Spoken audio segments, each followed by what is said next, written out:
Bakal jadi dalam konflik, NATO khawatirkan militer Cina sebagai ancaman serius.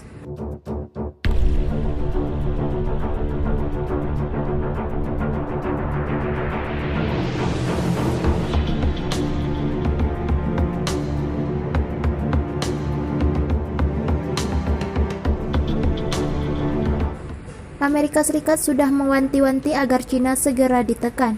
Amerika Serikat lantas mengajak sekutunya melawan Cina. Cina sudah dianggap memperoleh kekuatan militer karena perkembangan ekonominya menyokong kapabilitas pembuatan senjata. Fakta Pertahanan Atlantik Utara alias NATO harus berpikir lebih keras tentang bagaimana menangani Cina dan kebangkitan militernya, meskipun Rusia akan tetap menjadi musuh utamanya selama dekade ini, menurut sebuah laporan yang akan diterbitkan pada Selasa, 1 November 2020 tentang reformasi aliansi tersebut.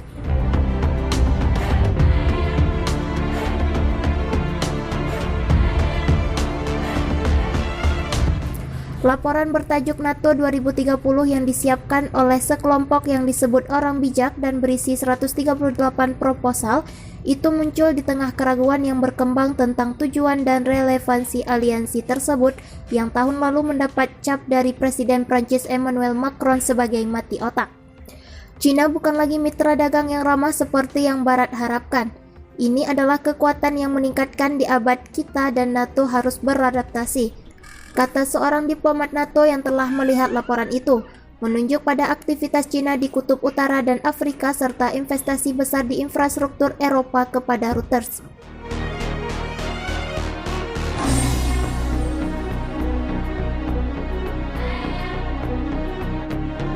Bagian dari tanggapan NATO adalah harus mempertahankan keunggulan teknologi atas Cina, melindungi jaringan dan infrastruktur komputer. Menurut diplomat itu mengutip laporan tersebut, meskipun tidak semua rekomendasi akan aliansi tersebut adopsi. Aliansi beranggotakan 30 negara itu juga bisa menjalin hubungan yang lebih dekat dengan negara-negara non-NATO seperti Australia dan lebih fokus pada pencegahan di luar angkasa, tempat Cina mengembangkan aset, laporan tersebut menyebutkan.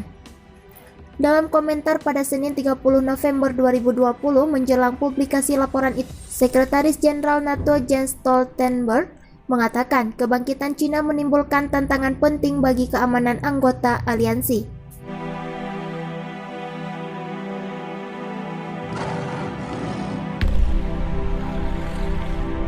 Cina berinvestasi secara besar-besaran dalam senjata baru.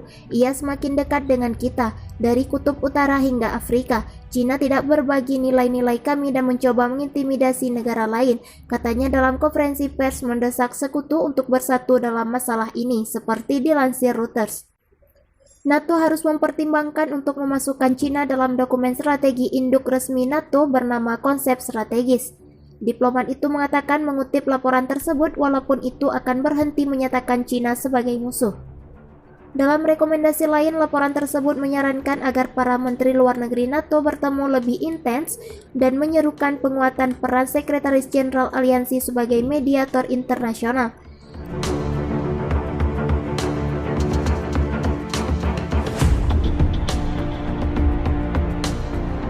Laporan tersebut akan dibahas oleh para menteri luar negeri NATO pada Selasa 1 Desember 2020 sebelum dipresentasikan kepada kepala negara dan pemerintahan aliansi tahun depan.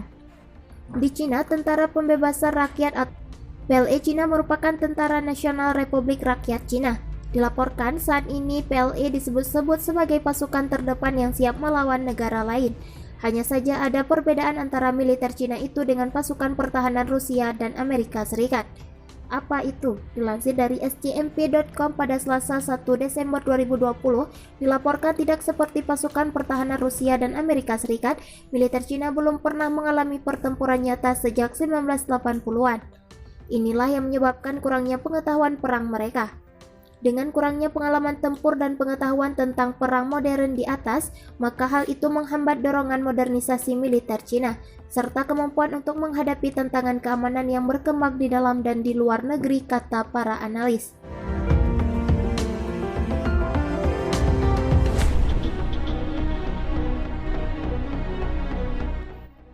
Tentara Pembebasan Rakyat yang memiliki 2 juta tentara telah mencoba belajar dari militer Amerika Serikat dalam beberapa dekade terakhir. Tetapi para ahli mengatakan kesalahan intrinsik dan sistem politik Cina memperparah masalah dengan dorongan modernisasi.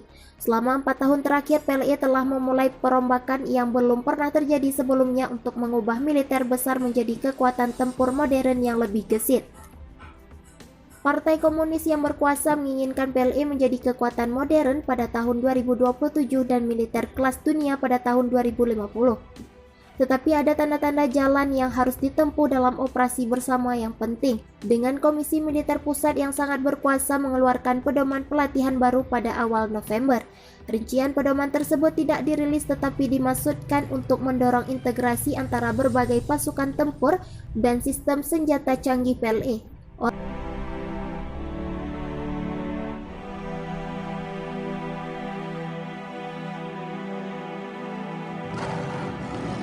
Orang dalam militer mengatakan bahwa lebih dari 70% dokumen itu didasarkan pada pedoman militer Amerika Serikat untuk operasi gabungan.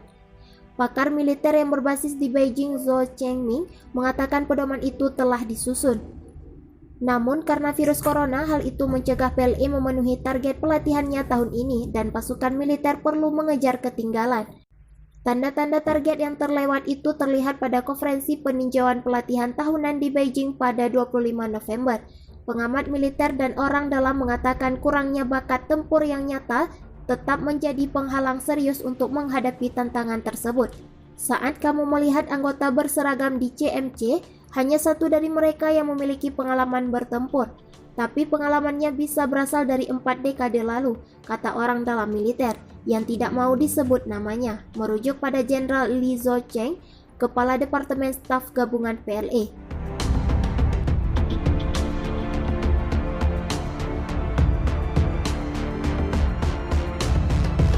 Jenderal Li pernah ikut dalam pertempuran antara Cina dan Vietnam pada tahun 1970-an. Sementara para jenderal lain dalam kepemimpinan CMC, termasuk Kepala Politik Miao Hua, Kepala Departemen Pelatihan dan Administrasi Li Huohui, dan pendahulunya Zheng He, ikut serta dalam uji coba rudal di Selat Taiwan pada 1995-1996, kata orang dalam itu.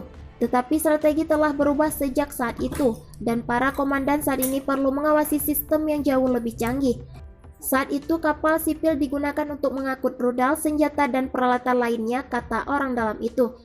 Sekarang Angkatan Laut memiliki cukup kapal pasokan dan tugas utama mereka adalah bagaimana bekerja sama dengan Angkatan Udara, Angkatan Roket, dan Marinir dalam pelatihan operasi gabungan untuk membuat semua orang siap tempur.